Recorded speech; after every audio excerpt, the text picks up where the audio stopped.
naman na atin. Kaganda-ganda pag may mga garden, may mga gulay. Hindi yan, paano malilinisan pa. Makakatipid ka sa...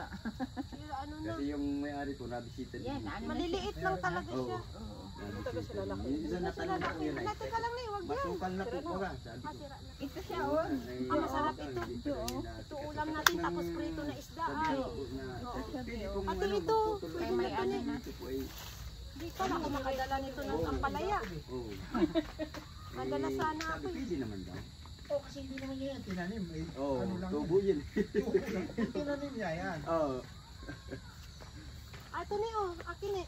Kaya yan po mga ano dyan, boss. Ano, Ito po, lilinisan pwede na to. Ayan, boss, oh, ilan na lang nagbuhay. Madrika daw.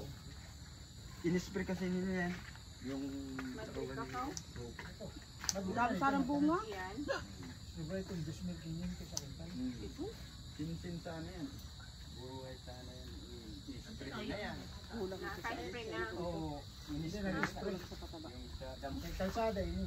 Para man ini, para sa subdivision. Puno na, wala nang bakante. Nabili na natin. Kaya lang, yung mga nakabili, wala pa rin budget pang papade. Pampaano. Hindi ba yung pwedeng gulayin yung Alin? papaya